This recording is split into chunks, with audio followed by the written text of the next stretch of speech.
उसकी शादी की तिथि निश्चित हो गई थी, उसके दूर के रिश्ते के भाई अनिकेत के साथ। ये रिश्ता उसके मामा श्री वेद प्रकाश जी ने तय किया था। अनिकेत सिडनी, ऑस्ट्रेलिया में एक प्रतिष्ठित कंपनी में कार्यरत था। वो हाल ही में छुट्टियों पर स्वदेश आया था और घर पहुंचते ही उसने अपने माता पिता से काव्या के विवाह और विदाई की बात पक्की कर ली।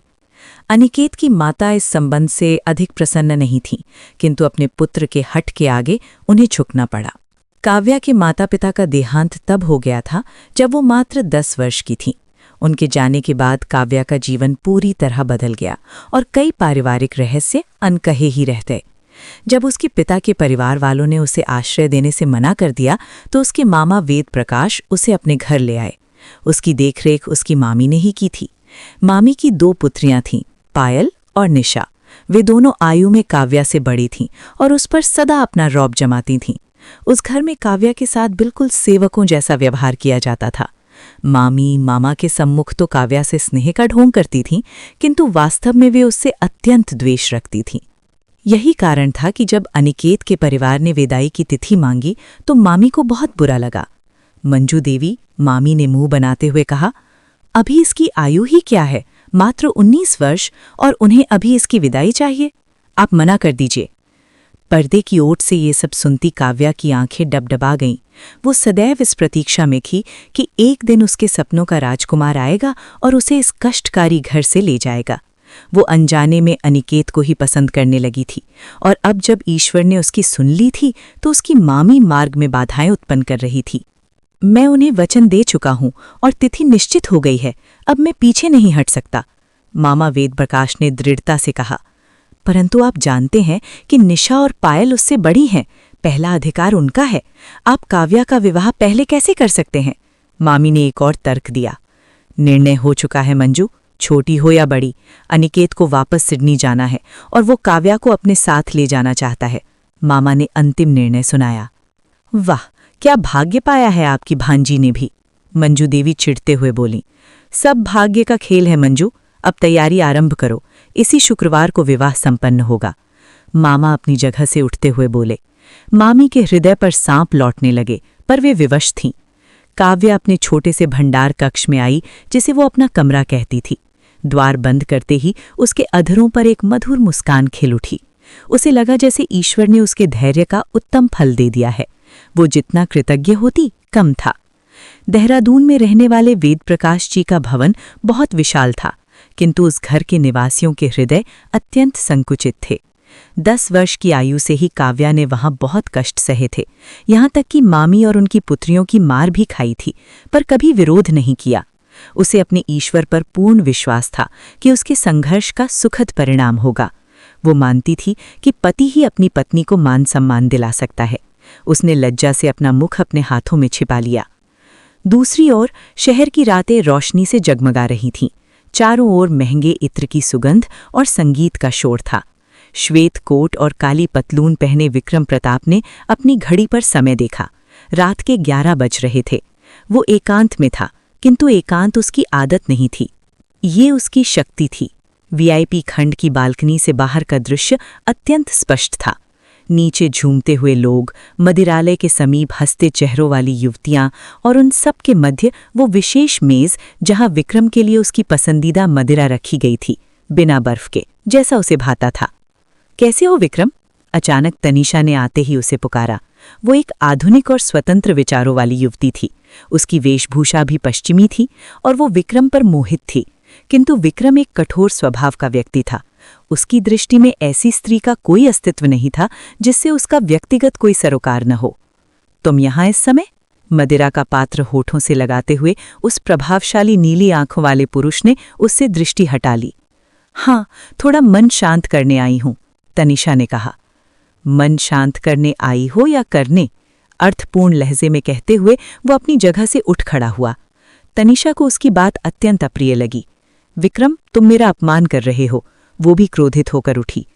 यदि तुम अपमान अनुभव नहीं करोगी तो अपमान होगा ही नहीं, वो गर्दन थोड़ी तिरछी करके बोला और हाथ में पात्र लिए लंबे डग भरता हुआ आगे बढ़ गया, जबकि तनीषा वहीं खड़ी क्रोध में जलती रह गई। काव्या, जो स्वर्गीय श्री अरमान की पुत्री थी, आज उसका विवाह अनिकेत के साथ संपन्न हो रहा था। पंडित जी के मंत्रोच्चार के बीच वो मासूम लड़की विवाह के लाल जोड़े में लिपटे हुए अपने भविष्य के सुनहरे स्वप्न देख रही थी। घूंघट के भीतर सिमटे अपने सरल हृदय के साथ उसने अनिकेत को अपना सर्वस्व मान लिया था। जब सब आशीर्वाद के लिए हाथ उठा रहे थे, तब काव्या को अचानक अपने माता पिता की स्मृति हो आई और उसकी आंखों से अश्रु बहने लगे। मामा वेद प्रकाश ने अत्यंत स्नेह के साथ उसके सिर पर हाथ रखा। आज केवल विवाह की रस्में हुई थीं, विदाई 1 सप्ताह पश्चात होनी थी। काव्या का पासपोर्ट, जिसके लिए मामा जी ने अनिकेत के आते ही आवेदन कर दिया था, 2 दिन में प्राप्त होने वाला था। उसका पहचान पत्र अनिकेत को सौंप दिया गया था ताकि वो यात्रा के लिए आवश्यक प्रपत्र वीज़ा बनवा सके। योजना ये थी कि इसी सप्ताह सारे कार्य पूर्ण कर उसे सीधे हवाई अड्डे की ओर विदा कर दिया जाए। क्या भाग्य पाया है तुमने, सीधा सिडनी जा रही हो सुख भोगने, निशा ने आते ही व्यंग किया। किंतु काव्या केवल मुस्कुरा दी। उसका मन उस समय अत्यंत प्रसन्न था और वो किसी की नकारात्मक बातों से अपना उत्साह भंग नहीं करना चाहती थी। अधिक इतराने की आवश्यकता नहीं है। ये बाहर रहने वाले पुरुष वहां जाकर अपनी पत्नियों के साथ बहुत बुरा व्यवहार करते हैं। किसी भ्रम में मत रहना।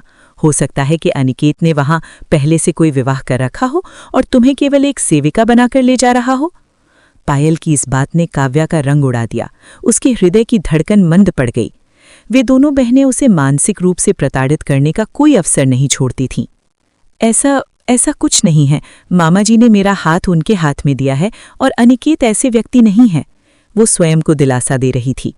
दूर के ढोल सुहावने होते हैं, जब वहां जाओगी तब सत्य ज्ञात होगा, पायल ने उपहास करते हुए कहा और उस छोटे से भंडार कक्ष से बाहर निकल गई।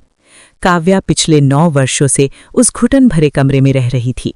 जो मन पहले उत्साह से भरा था, अब उसमें आशंकाओं के बीज बो दिए गए थे।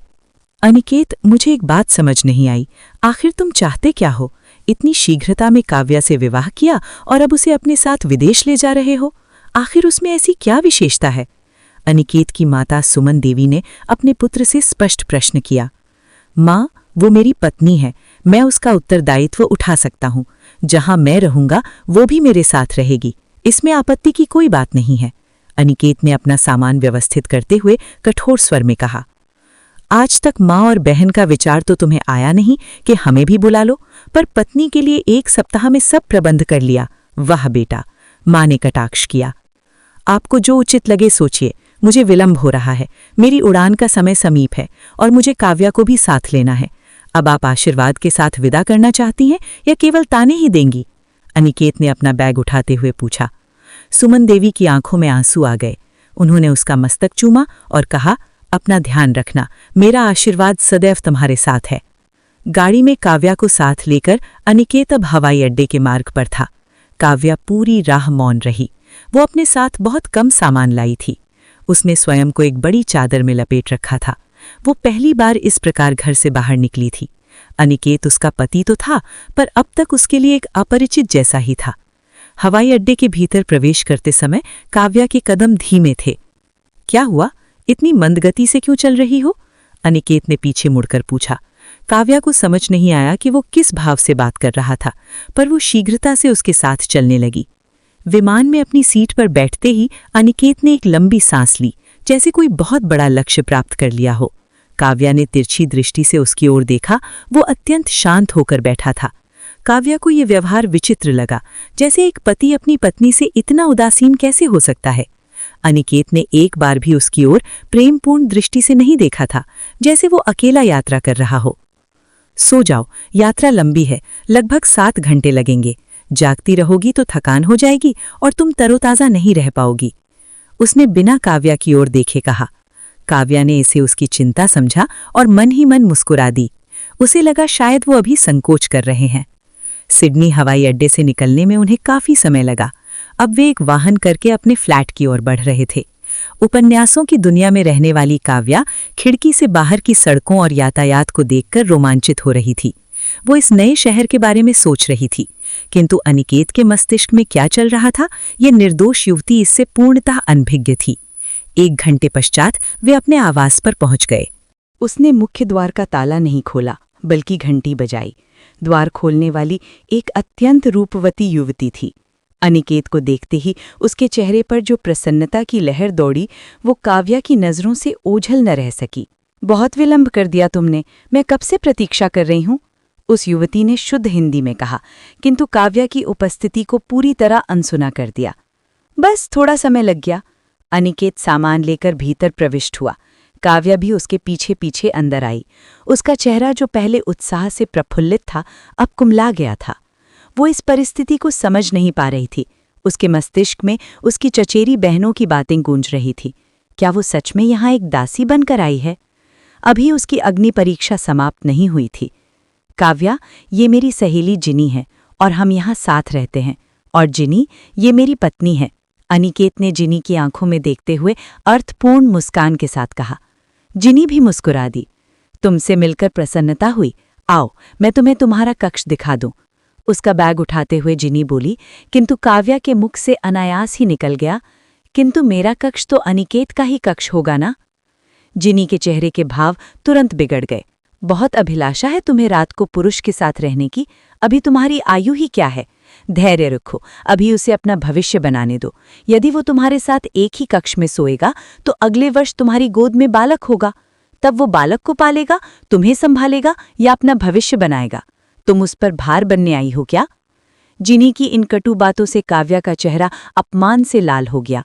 अनिकेत उसके समीप आया और कोमलता से बोला, काव्या, वो सत्य कह रही है। अभी हम पृथक कक्षों में रहेंगे। जब तुम थोड़ी और परिपक्व हो जाओगी तब हम अपने दाम्पत्य संबंधों के बारे में विचार करेंगे। जिनी उसे एक कक्ष में छोड़कर तुरंत बाहर निकल गई, क्योंकि अनिकेत तो कक्ष में आया भी नहीं था। काव्या की आंखों से अश्रु बहने लगे। वो जिनी के विचैले शब्दों को स्मरण कर रोए जा रही थी। मैं भला कब अनिकेत के साथ संबंध बनाने के लिए व्याकुल हो रही हूँ, लेकिन उस लड़की ने ऐसी बातें क्यों कहीं? वो मेरी क्या लगती है जो मुझे इतना सुना रही है? वो मन ही मन सोच रही थी, पर उसका मस्तिष्क सुन्न था। सामान एक ओर रखकर वो स्नानघर की ओर गई। यात्रा की थकान से उसे निद्रा आ रही थी, पर भूख मर चुकी थी। स्नान के पश्चात उसने वस्त्र बदले और बिस्तर पर लेटते ही सो गई। रात के 2 बज रहे थे जब भूख के कारण उसकी निद्रा टूटी। वो भयभीत होकर उठ बैठी। अनजानी जगह और घोर एकांत। भूख भी प्रचंड थी। घर पर मामी कम से कम जूठन ही सही पर 2 समय का भोजन तो दे ही देती थी। यहाँ तो अनिकेत ने पूछना भी उचित नहीं समझा। वो अश्रु पोंछते हुए बाहर निकली। पूरा घर अंधकार में डूबा था। उसे रसोई का मार्ग भी ज्ञात नहीं था। वो अंदाजे से आगे बढ़ रही थी कि एक कक्ष से उसे कुछ ध्वनियां सुनाई दीं। अनिकेत, उस लड़की को शीघ्र यहाँ से विदा करो। वो हमारे मध्य नहीं आनी चाहिए। ओह मेरी प्रिय, चिंता मत करो, बहुत शीघ्र उससे छुटकारा मिल जाएगा। तुम और निकट आओ, क्यों तड़पा रही हो? इन क्षणों में मैंने तुम्हारी निकटता को बहुत याद किया है। अगले ही क्षण वो अनिकेत की बाहों में थी। इन लज्जाजनक ध्वनियों को सुनकर काव्या सन्न रह गई। उसकी साहस न हुई कि द्वार खोलकर भीतर झांके। मुंह पर हाथ रखकर उसने अपनी सिसकियों को रोका और दबे पांव वापस अपने कक्ष में आ गई। द्वार बंद कर वो फूट फूट कर रोती। क्या भाग्य पाया था उसने। जीवन भर मामा के घर सेवा करती रही और अब पति मिला तो वो भी पराया निकला। वो वहीं द्वार के पास बैठकर विलाप करती रही। दुनिया की दृष्टि में उसकी विदाई हो चुकी थी, पर हकीकत में उसका विवाह नाम मात्र का था। दूसरी ओर सिडनी के एक आलीशान कार्यालय में विक्रम प्रताप बैठा था। उसके दादाजी श्री दीनानाथ का फोन आया। विक्रम, तुम्हारे दादा तुम्हें बहुत याद करते हैं बेटा, लौट आओ ना। विक्रम ने अपने होंठ भींच लिए। कब तक यूं ही भागते रहोगे? हमारी बात मान लो। विक्रम गंभीरता से बोला, आप जानते हैं कि ये संभव नहीं है। मेरी पत्नी कभी सहमत नहीं होगी। ये बचपन में तय हुआ था और अब इन बातों का कोई अर्थ नहीं है। वो चिढ़ते हुए बोला, फिर आपने फोन क्यों किया? अपना और मेरा समय व्यर्थ कर रहे हैं। वो बेरुखी से बोला, ये भावनात्मक बातें किसी और से करें, मुझ पर प्रभाव नहीं पड़ेगा। विक्रम प्रताप केवल अपने बारे में सोचता है। मुझे एक सभा में जाना है। उसने कॉल काट दी। वो अपने चेहरे पर हाथ फेरता हुआ गहरी सोच में डूब गया। वो 6 वर्ष की बच्ची आज भी उसकी यादों में बसी थी। वो उसकी बचपन की मंगेतर थी।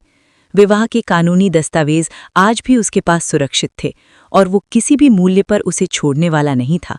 यही कारण था कि वो भारत छोड़कर यहाँ विदेश में बैठा था। उसने बहुत प्रयत्न किया, पर उसे अपनी उस पत्नी का पता नहीं चल सका। उसके पास केवल एक निशानी थी, उसका नाम और उसकी कमर पर बना वो तिल। वो आज भी उस बचपन के वादे का रक्षक था। उसे याद था कि उस दिन उसने अपनी कमीज उतारकर उस छोटी लड़की को पहना दी थी ताकि उसकी गरिमा बनी रहे। काव्या की आंखें पथराई हुई थीं। विक्रम बचपन में सबसे बड़ा था और सबका उस पर रौब था। तुम लोगों को लज्जा नहीं आती किसी का उपहास उड़ाते हुए? जाओ यहां से। उसने सबको भगा दिया था और उस छोटी लड़की की ओर मुड़ा। बिल्ली हो क्या जो वृक्ष पर चढ़ रही थी? उसने उसे डांटा। क्षमा कीजिए विक्रम भैया, वो सुबकते हुए बोली। भाई नहीं हूं मैं तुम्हारा, उसने उसकी नीली आंखों में झांकते हुए कहा था। विक्रम आज भी उन कंचन सी आंखों को नहीं भूल पाया था। वो उसकी पत्नी थी, उसे ढूंढना ही था। अगली सुबह काव्या के कक्ष का द्वार जोर जोर से पीटा गया। वो हड़बड़ा कर उठी। वो रात भर भूमि पर ही सो गई थी। सिर फटने जैसा दर्द हो रहा था। उसने द्वार खोला तो सामने जिनी खड़ी थी। ओह, कितना सोती हो तुम, कल संध्या से सो रही हो, जिनी ने मुंह बनाते हुए कहा। काव्या मौन रही। अच्छा सुनो, अनिकेत कार्यालय चला गया है और मैं भी काम पर जा रही हूँ। रसोई में जलपान बना रखा है, जब इच्छा हो ले लेना। और दरवाज़ा बंद रखना, किसी के लिए भी ऐसे ही मत खोल देना। वो अपना बैग कंधे पर लटकाते हुए और बालों को पीछे झटकते हुए बाहर निकल गई। काव्या बस उसे देखती ही रह गई। अनिकेत बिना कोई बात किए दफ्तर चला गया, जिससे काव्या एक बार फिर दुखी हो गई। उसे लगा कि वो घर की कोई फालतू चीज़ है जिसे अनिकेत यहाँ लाकर भूल गया है। उसे ये समझ नहीं आ रहा था कि अगर अनिकेत ने यहाँ पहले से ही किसी के साथ घर बसा रखा था तो फिर उसने काव्या से शादी क्यों की। उनके जाने के बाद उसने दरवाज़ा बंद किया और हाथ मुंह धोने चली गई। जब वो बाहर आई तो उसे बहुत तेज भूख लगी थी। पुरानी बातों को भुलाकर वो रसोई की तरफ बढ़ी। वहां टोस्ट के 2 टुकड़े और आधा कप चाय रखी थी। क्या यही उसका नाश्ता था? उसकी आंखों में आंसू आ गए। उसे याद आया कि घर पर मामी इससे कहीं अच्छा खाना दे देती थीं, लेकिन तेज भूख में उसे वही रूखा सूखा खाना भी अच्छा लग रहा था। शाम तक वे दोनों वापस आ गए, लेकिन उनके बर्ताव से ऐसा लग रहा था जैसे काव्या के होने से उन्हें कोई फर्क नहीं पड़ता। देखो काव्या, ये विदेश है, यहाँ हर किसी को काम करना पड़ता है, तभी घर चलता है। पर तुम तो अभी ज्यादा पढ़ी लिखी नहीं हो कि कोई नौकरी कर सको, इसलिए तुम घर के काम संभाल लिया करो। खाना बनाना तो आता है ना, वो सब कर लिया करो। कम से कम जिनी को तुम्हारे होने से थोड़ी मदद मिल जाएगी। अनिकेत ने बहुत ही प्यार से कहा और अपने कमरे में चला गया। काव्या, रसोई में सब कुछ रखा है, क्या बनाना है और कैसे वो मैं तुम्हें बता दूंगी। कोई भी चीज़ बेकार मत करना। जो सामान जितनी मात्रा में रखा हो उतना ही इस्तेमाल करना। सफाई और कपड़ों की धुलाई का ध्यान रखना, वो बहुत ज़रूरी है। और हाँ, सभी कमरों के बाथरूम साफ कर देना। मुझे कोई शिकायत नहीं मिलनी चाहिए। अभी मेरी तबीयत ठीक नहीं है, मैं सोने जा रही हूँ। रसोई में कुछ खाना है तो खा लेना। अनिकेत भी खाकर आया है, उसे परेशान मत करना। थके हुए अंदाज में जिनी अनिकेत के साथ वाले कमरे में चली गई। काव्या हक्की बक्की रह गई।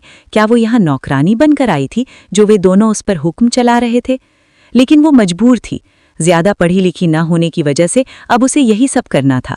उसे खुद पर बहुत तरस आया। भारत से किसी ने उससे संपर्क नहीं किया था कि वो जिंदा भी है या नहीं। कोई इतना बेपरवाह कैसे हो सकता है? उसे अपने मामा पर भी भरोसा नहीं रहा था।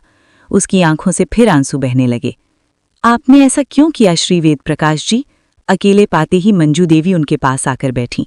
काव्या को गए 1 हफ्ते से ज्यादा हो गया था, पर किसी ने कोई बात नहीं की थी। क्या मतलब, क्या कहना चाहती हो तुम? मामा ने पूछा। माना कि मुझे काव्या से हमेशा नफरत रही है, पर मुझे ये पता नहीं था कि आपको सच पता था। काव्या बचपन से ही किसी और के साथ शादी के बंधन में बंधी है, तो आपने उसकी शादी अनिकेत से क्यों? चुप रहो, दीवारों के भी कान होते हैं, वेद प्रकाश जी फुसफुसाते हुए बोले। ये तो पाप है, मुझे अब डर लगने लगा है। हमारी भी तो 2 बेटियां हैं, अगर इस पाप का फल उन्हें भुगतना पड़ा तो? कैसी पागलों वाली बातें कर रही हो? निशा और पायल की किस्मत बहुत अच्छी होगी, बस एक बार वो चेक मिल जाए। कौन सा चेक? मंजू देवी चौंक गईं। वक्त आने पर बता दूंगा, अभी चाय पिला दो, बहुत थकान हो रही है। मामा सोफे पर टिककर बैठ गए, जबकि मामी उलझी हुई नजरों से अपने पति को देख रही थी। वो क्या पहेलियां बुझा रहे थे? ये क्या है अनिकेत? काव्या ने अनिकेत के हाथ में खरीदारी का थैला देखकर पूछा। आज लगभग 2 हफ्ते हो गए थे और वो उसके लिए कुछ लाया था। काव्या को अचंभा हुआ क्योंकि वो तो उससे बात तक नहीं करता था। आज तुम्हारे लिए एक खास तोहफा लाया हूं। मुझे नहीं चाहिए, आप अपनी सहेली को दे दें, काव्या ने मुंह फेरते हुए कहा। देखो काव्या, कुछ पाने के लिए कुछ खोना पड़ता है। आज जिनी यहाँ नहीं है, सिर्फ तुम और मैं। मैं समझता हूँ कि मुझे अपना पति होने का फर्ज निभाना चाहिए, जिसमें मैं अब तक गलती कर रहा था। इसे पहनो और मेरे लिए तैयार हो जाओ। आज हमारे बीच कोई नहीं आएगा, अनिकेत ने उसे नशीली नज़रों से देखते हुए कहा। लेकिन मुझे अब कोई हक नहीं चाहिए श्री अनिकेत। आप अपनी सहेली के साथ खुश रहें, काव्या ने अपना गुस्सा दबाते हुए कहा। अनिकेत ने उसका हाथ कसकर पकड़ लिया। तुम ऐसे नहीं जा सकती काव्या, मैं कब से तुम्हें पाने के लिए तड़प रहा हूं और ये मेरा अधिकार है। मैं मानता हूं कि मैं बुरा हूं, तुमसे सच छुपाया, पर भगवान गवाह है कि मैंने तुम्हें दिल से अपना माना है। मैं तुम्हारे वजूद पर अपनी छाप छोड़ना चाहता हूं। मैं अपना वंश तुमसे आगे बढ़ाना चाहता हूं, क्योंकि तुम मेरे खानदान की हो, पवित्र हो।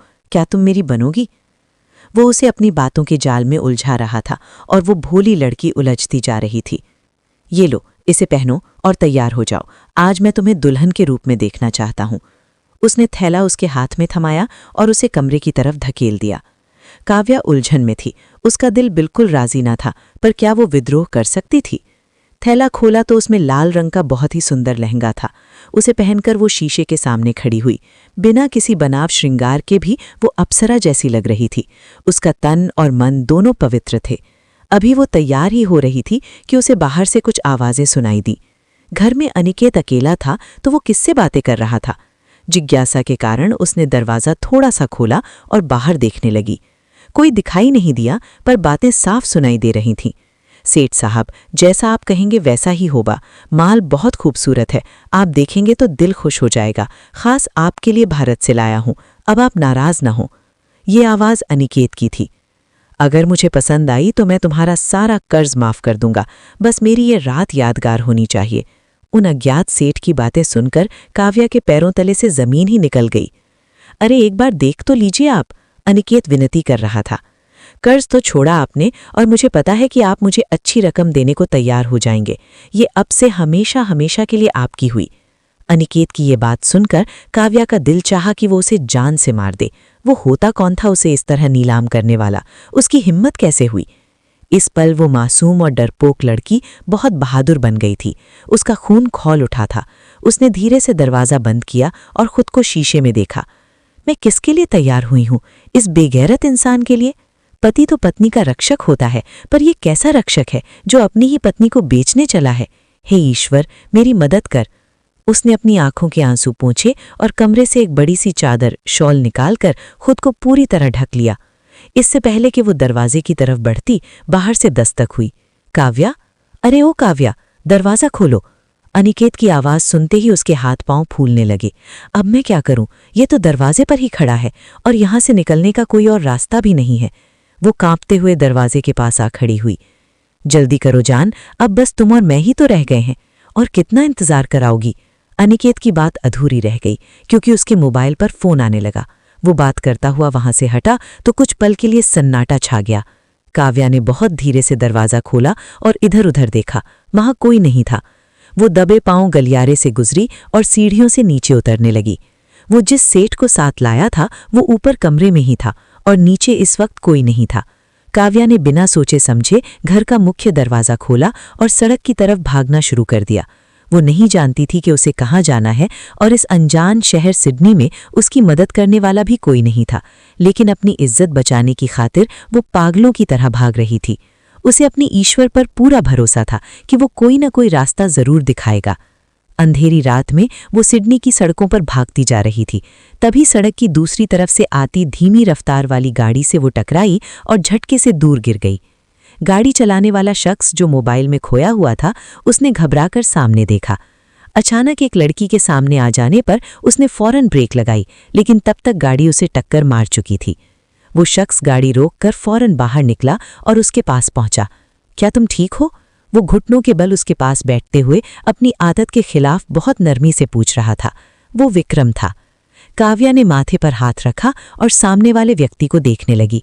उसके सिर पर चोट लगी थी, पर उसे खुद को बचाना था। वो फौरन उठी और पीछे मुड़कर देखा। अभी वहां कोई नहीं पहुंचा था। विक्रम उस लड़की को दुल्हन के लिबास में देखकर हैरान रह गया। साहब प्लीज मेरी मदद कीजिए, वो मुझे बेच देगा। काव्या ने बेबसी में विक्रम के दोनों हाथ पकड़कर विनती की। विक्रम ने फौरन उसके हाथ झटक दिए। मुझे दोबारा मत छूना, वो कड़ाई से बोला। नहीं छूंगी, पर प्लीज मेरी मदद कीजिए। वो हाथ जोड़कर रोने लगी। देखो तुम्हें चोट लगी है, इसके लिए मैं तुम्हें पैसे दे देता हूँ, जाकर अपनी पट्टी करा लो, विक्रम ने कहा। अभी बात पूरी भी नहीं हुई थी कि काव्या ने देखा कि पीछे से 2 गुंडे उसकी तरफ आ रहे हैं। प्लीज मुझे छोड़कर मत जाइए, वे मुझे पकड़ लेंगे, वो गिड़गिड़ा रही थी। तभी एक गुंडे ने उसकी चादर खींची और उसे जोर से घुमाया। वो लड़खड़ाकर गिरने ही वाली थी कि विक्रम ने फुर्ती से उसे अपनी बाहों में थाम लिया। काव्या थर थर कांप रही थी। मुझे बचा लीजिए प्लीज। उनमें से एक गुंडा काव्या की तरफ बढ़ा तो विक्रम ने उसका हाथ इतनी जोर से मरोड़ा कि वो दर्द से चिल्ला उठा। काव्या सहम गई और विक्रम के कंधे पकड़कर कांपने लगी। वे दोनों गुंडे विक्रम के सामने ज्यादा देर टिक नहीं सके। वो हट्टा कट्टा और मजबूत शरीर वाला मर्द था। उन्हें धूल चटाने के बाद वो अपनी गाड़ी की तरफ बढ़ने लगा। काव्या फिर उसके रास्ते में आ गई। प्लीज मेरी मदद कीजिए, मुझे बीच राह में अकेला मत छोड़िए, मुझे किसी सुरक्षित जगह पहुंचा दीजिए। ये मेरे लिए पराया देश है, यहाँ मेरा कोई नहीं है। आप अच्छे इंसान लग रही हैं, मेरी मदद कीजिए। उसकी मासूमियत और खूबसूरती देख विक्रम के मन में अजीब से ख्याल आए। इस हालत में दया और मदद की जगह मैं कुछ और कर बैठूंगा, वो बुदबुदाया और उसे नजरअंदाज करते हुए गाड़ी का दरवाज़ा खोलने लगा। प्लीज मदद, काव्या कहते कहते रुक गई। उसकी आंखों में उम्मीद और बेबसी थी। विक्रम ने गाड़ी स्टार्ट की पर फिर कुछ सोचकर रुक गया। उसने गाड़ी बंद की, बाहर निकला और दूर गिरी हुई उसकी चादर उठाकर उसके पास पहुंचा। उसने वो शॉल खुद उसे उड़ा दी। काव्या बस उस अजनबी को देखती रह गई। जब उसने गाड़ी के बगल वाली सीट का दरवाज़ा खोला और बैठने का इशारा किया तो वो धीरे से गाड़ी में बैठ गई। गाड़ी स्टार्ट हुई और सड़क पर दौड़ने लगी। मैं आमतौर पर किसी की मदद नहीं करता। कुछ देर बाद विक्रम की आवाज़ गाड़ी में गूंजी। काव्या घबराकर उसे देखने लगी। तुम्हारा नाम क्या है? उसने अचानक सवाल किया। काव्या, उसने धीरे से कहा। विक्रम ने झटके से गाड़ी रोकी और उसकी तरफ मुड़कर देखा। पूरा नाम बताओ। काव्या शर्मा। उसने कांपते हाथों से अपनी शॉल को और कस लिया। विक्रम ने गाड़ी फिर से स्टार्ट की। उसके दिमाग में उथल पुथल मच गई थी। क्या ये वही काव्या थी जिसे वो बरसों से ढूंढ रहा था, या कोई और? अगर ये वही थी तो यहाँ इस हाल में कैसे पहुंची? उसे सच जानना था। उसने गाड़ी अपने घर के गेट के अंदर डाली। काव्या डर गई। उसे लगा कि उसने इस अजनबी पर भरोसा करके गलती कर दी। वो अब भी अपने मामा पर भरोसा कर रही थी क्योंकि वो उनकी असलियत नहीं जानती थी। आप मुझे कहाँ लाए हैं? प्लीज मुझे कहीं सुरक्षित जगह छोड़ दें। काव्या ने उतरने से मना किया, लेकिन विक्रम ने जबरदस्ती उसका हाथ पकड़ा और उसे अंदर ले गया। छोड़िए मुझे, वो घबराने लगी। विक्रम उसे एक कमरे में ले गया और उसका हाथ छोड़ते हुए बोला, मैं तुम्हारी मदद करूंगा, लेकिन मेरी एक शर्त है। शर्त? काव्या का दिल जोर जोर से धड़कने लगा। मैं तुम्हें बिना इन कपड़ों के देखना चाहता हूं, अभी, इसी वक्त। विक्रम के मुंह से ये शर्त सुनकर काव्या के होश उड़ गए। तुम पागल हो? वो पीछे हटने लगी। मैंने जो कहा वो मैं करता हूं। मदद के बदले तुम्हें खुद को मेरे सामने।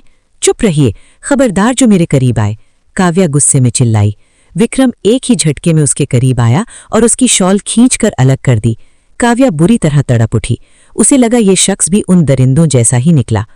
विक्रम ने उसके विरोध की परवाह नहीं की और उसके ब्लाउज की डोरी खोलकर उसे कंधों से नीचे सरका दिया।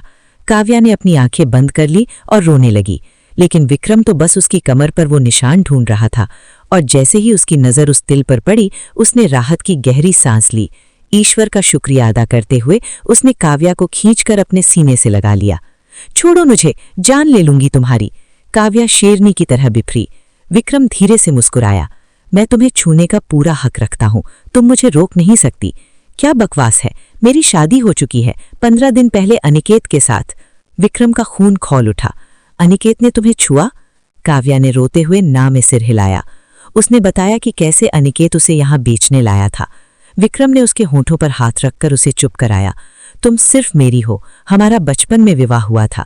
तुम मेरे तायाजी श्री अरमान की बेटी हो। जब तुम 6 साल की थी और मैं 12 का, तब हमारा रिश्ता हुआ था। तुम्हारे पिता की मौत के बाद तुम्हारे मामा तुम्हें लेकर गायब हो गए थे। मैं तुम्हें बरसों से ढूंढ रहा था। काव्या सन्न रह गई। ये नामुमकिन है, आप झूठ बोल रहे हैं। मैं झूठ नहीं बोल रहा, विवाह के कागज आज भी मेरे पास हैं। दूसरी तरफ अनिकेत और जिनी परेशान थे। कैसे मुमकिन है? 50 लाख का कर्ज है हम पर। अगर वो लड़की उस सेठ को नहीं मिली तो वो हमें मार डालेगा, जिन्नी ने चिल्लाकर कहा। अनिकेत ने असल में जुए में 50 लाख हारे थे। उसने काव्या के मामा वेद प्रकाश से झूठ बोलकर उसे हासिल किया था। मामा ने भी लालच में आकर काव्या का दोबारा विवाह करवा दिया। ये जानते हुए भी कि बचपन में उसका विवाह विक्रम से हो चुका था। विक्रम काव्या को सारी सच्चाई बताने के लिए उसे एक वकील और मंदिर के पंडित जी के पास ले गया। वो चाहता था कि काव्या के मन में कोई शक न रहे। काव्या के हाथ में वो फाइल थी जिसमें उसके पिता के हस्ताक्षर थे। पंडित जी ने उसे समझाया, बेटी, अगर तुम्हारा पहला विवाह धर्म और गवाहों की मौजूदगी में हुआ था और तुमने उसे कभी नकारा नहीं, तो वही विवाह मान्य है। और अगर पहले विवाह के रहते दूसरा विवाह हुआ है और वो भी धोखे से, तो वो दूसरा रिश्ता कानून और धर्म की नज़र में शून्य यानी गैर कानूनी है। काव्या का दिल कांप गया। इसका मतलब वो अभी भी विक्रम की पत्नी थी और वो अनिकेत के साथ बिताया गया समय एक भयानक सपना था। वो अब सुरक्षित थी, अपने असली रक्षक के पास। काव्या ने अपने दिल पर हाथ रखा। उसके मामा ने उसके साथ इतना बड़ा धोखा किया था। अगर उसे बचपन का वो विवाह याद नहीं था तो मामा को तो सब याद था। फिर क्यों उन्होंने अनिकेत के साथ उसका झूठा रिश्ता जोड़ा? क्या वो भी अनिकेत के साथ उसे बेचने की साजिश में शामिल थे? मतलब वो सब झूठ था, कोई विवाह नहीं हुआ था, मुझे धोखे से यहाँ लाकर बेचा गया। वो आंसू पोंछते हुए तड़प उठी। हाँ बेटी, वो विवाह नहीं, एक छल था, और ईश्वर ने तुम्हें इस पाप से बचा लिया। अब तुम केवल स्वतंत्र ही नहीं बल्कि सुरक्षित भी हो, एक ऐसे रिश्ते में जो सम्मान और प्रेम पर टिका है। पंडित जी ने विक्रम की ओर इशारा करते हुए कहा। उन्होंने आगे समझाया, बेटी, शास्त्र और मर्यादा के अनुसार एक स्त्री एक समय में केवल एक ही विवाह बंधन में रह सकती है। जब तुम पहले से ही विवाहित थी तो तुम्हारा दूसरा विवाह तो कभी हुआ ही नहीं, वो पूरी तरह शून्य और अधर्म था। विक्रम ने मुस्कुराते हुए एक गहरी सांस ली। वो आज भी केवल उसकी थी। जीवन के इतने कठिन मोड़ पर वो उसे वापस मिली थी। पंडित जी ने पूछा, बेटा, क्या तुम इस विवाह को स्वीकार करते हो? विक्रम ने पूरे अधिकार के साथ काव्या का हाथ थामा। मैं आज से नहीं बल्कि उस दिन से इसे अपनी पत्नी मानता हूँ जब हमारे बड़ों ने ये रिश्ता तय किया था। मुझे अपना वचन अच्छे से याद है और मैं मरते दम तक इस रिश्ते को निभाना चाहता हूँ। और बेटी, तुम्हारा क्या विचार है? पंडित जी ने पूछा। मुझे धर्म और मर्यादा की राह पर चलना है, काव्या ने धीमे से कहा। जब वे बाहर आए तो विक्रम ने उसका हाथ एक पल के लिए भी नहीं छोड़ा। उसने काव्या को अपनी गाड़ी की ओर ले जाते हुए कहा, काव्या, मुझे उस शख्स का पता दो। मुझे कुछ नहीं पता, काव्या ने रोते हुए अपनी आंखें मूंद लीं। विक्रम ने उसे और परेशान नहीं किया। वो वाकई बहुत विचलित थी और विक्रम उसे खुद को संभालने के लिए थोड़ा समय देना चाहता था। उधर अनिकेत के घर पर वो दुष्ट सेठ गुस्से में दहाड़ रहा था। मुझे वो लड़की चाहिए वरना मेरे पैसे वापस करो। पर्दे के पीछे खड़ी जिन्नी का दिमाग सुन्न हो गया था। वो चिल्लाई, क्यों हमारे पीछे पड़े हो? हमें छोड़ दो, अनिकेत उस लड़की को ढूंढ लाएगा। सेठ ने जिन्नी को ऊपर से नीचे तक देखा और कहा, ठीक है, जब तक तुम उस लड़की को मेरे हवाले नहीं करते तब तक गारंटी के तौर पर ये लड़की हमारे साथ रहेगी। वो जबरदस्ती जिन्नी को अपने आदमियों के हवाले कर गया। अनिकेत ने उसे बचाना चाहा, वो हाथापाई पर उतर आया, पर सेठ के आदमियों ने उसे बुरी तरह पीटा। जिन्नी शोर मचाती रही, पर वे जालिम लोग उसे घसीटते हुए ले गए। अनिकेत जख्मों से चूर होकर वहीं बेहोश हो गया। सच ही कहते हैं, जो दूसरों के लिए गड्ढा खोदते हैं वे खुद ही उसमें गिर जाते हैं। अनिकेत ने काव्या की इज्जत का सौदा किया था और आज उसकी अपनी सहेली की इज्जत दांव पर लग गई थी। काव्या, उठो। विक्रम उसके पास बैठकर उसे जगा रहा था। वो न जाने कब से सो रही थी।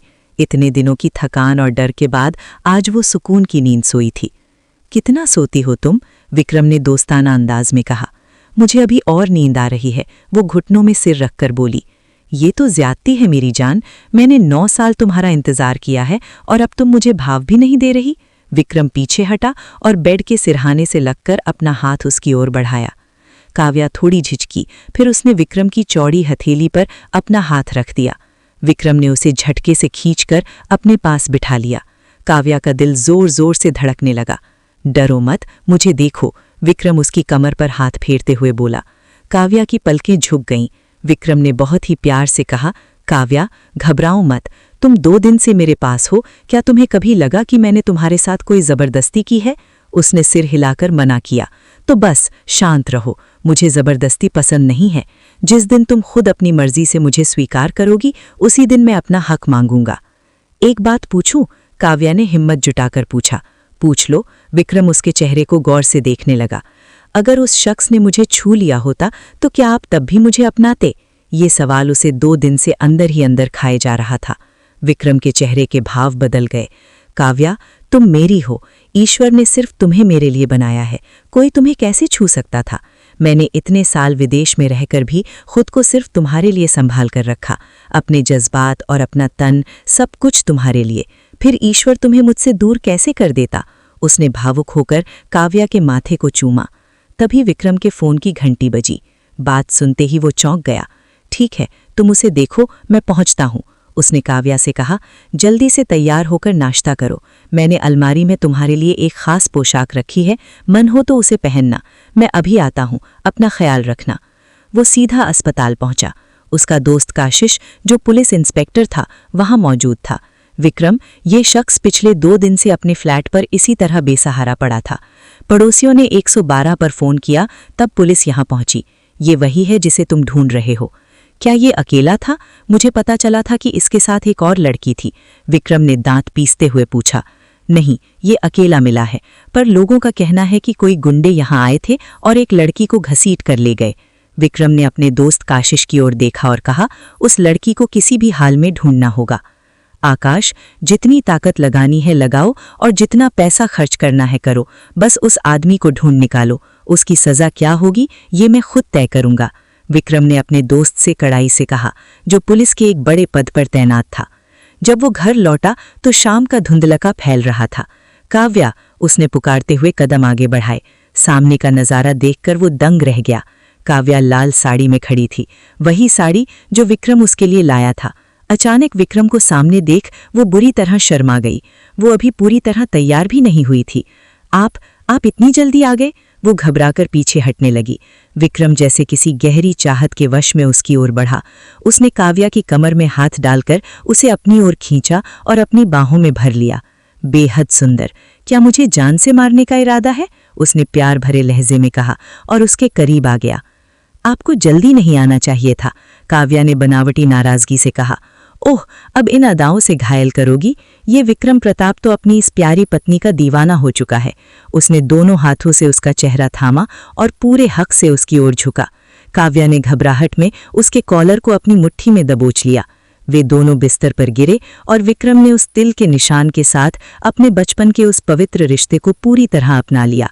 काव्या के मुंह से हल्की सी आवाज निकली और वो उसकी बाहों में सिमटती चली गई। कुछ समय बाद विक्रम ने उसके बालों में हाथ फेरते हुए धीरे से कहा, मैं बहुत थक गया था जान, पर तुम्हारे साथ ने मेरी सारी थकान मिटा दी। काव्या ने उसके सीने से सिर उठाकर उसे देखा। वो मन ही मन भगवान का शुक्रिया अदा कर रही थी जिसने उसे अकेला नहीं छोड़ा। वो इस बात से खुश थी कि उससे अनजाने में भी कोई पाप नहीं हुआ।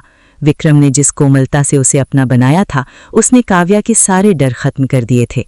वो आगे बढ़ी और उसके माथे को चूम लिया। मैं भगवान के इस उपहार के लिए बहुत आभारी हूँ। अगर आप न मिलते तो न जाने मेरा क्या होता, वो भारी गले से बोली। खबरदार, अब आंख में आंसू नहीं, मुझे इन आंखों में सिर्फ मुस्कान चाहिए, विक्रम ने प्यार से कहा और उसे अपनी शरण में ले लिया। अगले ही कुछ दिनों में वे दोनों विदेश से भारत पहुंचे। विक्रम की दादी अस्पताल में थीं। उनका बीपी अचानक बढ़ गया था और वे अपने पोते को याद कर रही थीं। जब विक्रम को ये पता चला तो वो खुद को रोक न सका। हवाई अड्डे से सीधा वो अस्पताल पहुंचा। अब कैसी हैं दादी माँ? वो अपने दादाजी के गले लगते हुए चिंता से पूछ रहा था। अब बेहतर हैं, तुमने बहुत याद किया उन्होंने, तुम बहुत पत्थर दिल हो गए थे, दादाजी ने प्यार भरी नाराजगी से कहा। अब आ गया हूँ दादाजी, अब छोड़कर नहीं जाऊंगा, विक्रम ने उनके गाल चूमे। तभी दादाजी की नज़र काव्या पर पड़ी। ये कौन है? ये आपके विक्रम की पत्नी है, काव्या, विक्रम ने गर्व से कहा। ये तुम्हें कहाँ मिली? वे हैरान थे। ढूंढने से तो भगवान भी मिल जाते हैं दादाजी, विक्रम ने मुस्कुराते हुए कहा। डॉक्टर की अनुमति मिलने पर वो अपनी दादी से मिला। पोते को सामने देख वे खुशी से भर उठीं, पर काव्या को देखकर थोड़ी चुप सी हो गईं। फिर भी विक्रम के लौटने की खुशी इतनी बड़ी थी कि वे सब कुछ भुला बैठीं। विक्रम ने काव्या को पास बुलाया। मिलिए दादी माँ से, ये आपकी दादी सास हैं। काव्या ने आगे बढ़कर उनके पैर छुए। दादी ने अपने पोते की खातिर काव्या के सिर पर हाथ रखकर आशीर्वाद दिया। काव्या देख रही थी कि कैसे एक पति अपनी पत्नी को समाज में मान सम्मान दिलाता है। उसके दिल में विक्रम की जगह और बढ़ गई। जहां एक तरफ काव्या के जीवन में खुशियां लौट आई थीं, वहीं दूसरी तरफ उसके मामा वेद प्रकाश के जीवन में अंधेरा छा गया। उनकी एक बेटी निशा किसी के साथ भाग गई, जबकि दूसरी बेटी पायल का एक्सीडेंट हो गया, जिससे वो अपाहिज हो गई। ये कर्मों का फल था, यानी जैसा करोगे वैसा भरोगे। किसी को दुख पहुंचाने का फल घूमकर वापस आप पर ही आता है। मामा ने चंद रुपयों के लालच में अपनी ही भांजी का सौदा कर डाला था, तो भगवान ने इस दुनिया में ही उन्हें उनके किए की सजा दिखा दी। सच है